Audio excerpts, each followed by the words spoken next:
Today I'm sharing how I usually frost my cake. I'm showing it step by step. It's gonna be a very simple video, so let's get started. Today I'm using this chocolate cake, which I shared how to make it last week, so please check it out if you haven't yet. Now let's work on the crumb coat. Place the cake on the very center.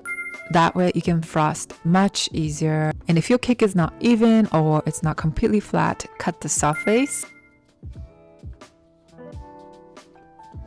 and drop a big scoop of frosting.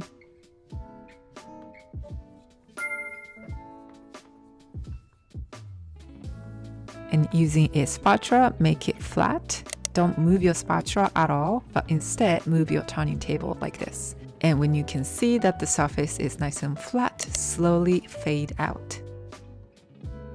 And we're gonna repeat the same thing for the second layer.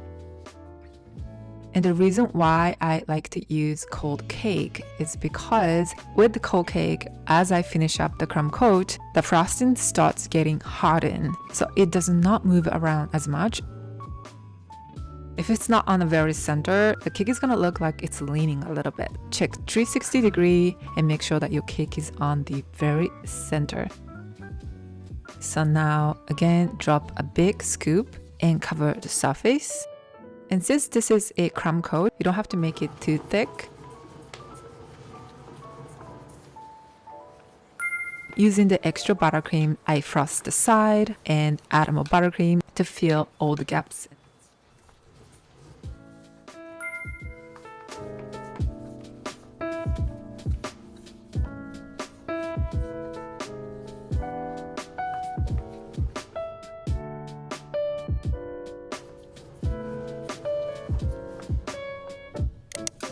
Clean up the buttercream on the table and smooth out the frosting on top.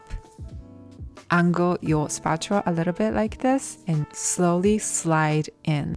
I always imagine airplane landing on the ground when I do this. It's like very similar motion. And again, since this is not the final coat, you don't have to make it look perfect. You can practice here. Today I was in a little bit of rush, so I actually did not chill the cake and finish the final coat right after. But if you have time, I definitely recommend chilling the cake so that the frosting is going to set completely. It's going to be a lot easier to finish up.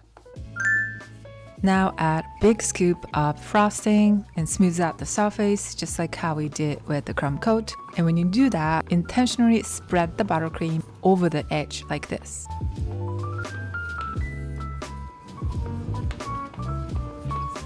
Next, we're gonna work on the side. So using the extra buttercream, cover the side. And if you need to, add more buttercream. At this point, the goal is not to smooth out the surface yet. The goal here is cover the frosting evenly all around the side. So touch the side with the spatula and feel how thick it is and add more buttercream if you need to. And I'm adding more buttercream on top at the corner like this. This is going to help to create very sharp corner.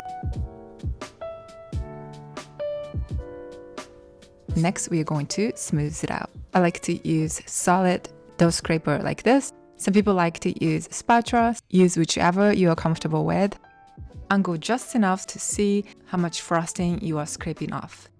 I set the dough scraper around 4 o'clock position, and once you set it, please don't move the dough scraper, your hand or arm at all. And we're just gonna move the turning table. And that way you can create smooth surface easier. Having a good turning table makes this process a lot easier.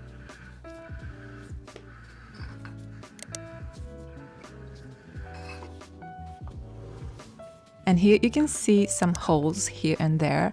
So fill the gaps and repeat the process until you are happy with the look.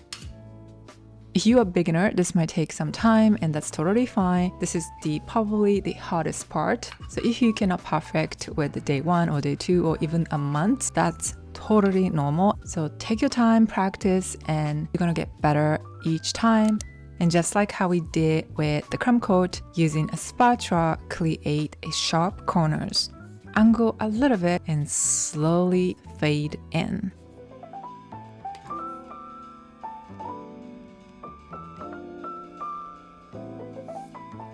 Scrape off the buttercream on a turning table.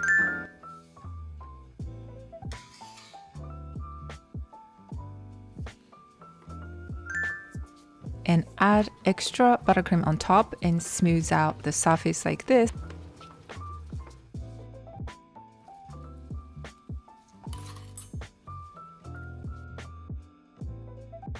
And pipe buttercream on top. Today I used French star tip. This is the one I got in Japan, but I looked online and this looks very similar to these star tips, which I think is much easier to get in most countries. So you can pipe as you like, try a different piping techniques. I actually shared the video where I shared so many ways to pipe with star tips. If you're interested, check out this video later.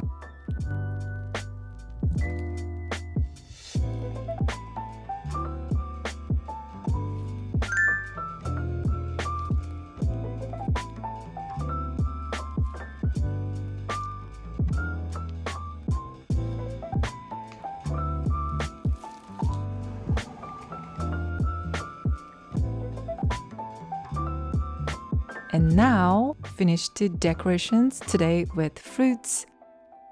My rule of thumb is to place bigger fruits first and add smaller fruits later. And oftentimes, I like to create volumes with fruits.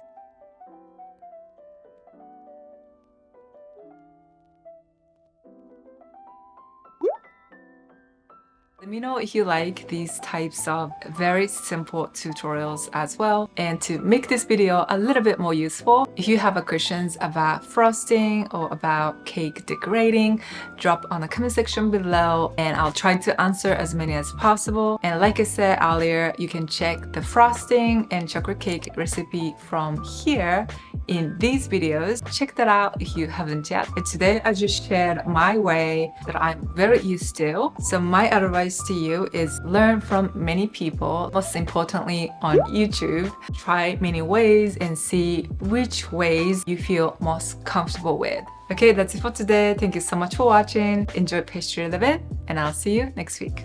Bye bye.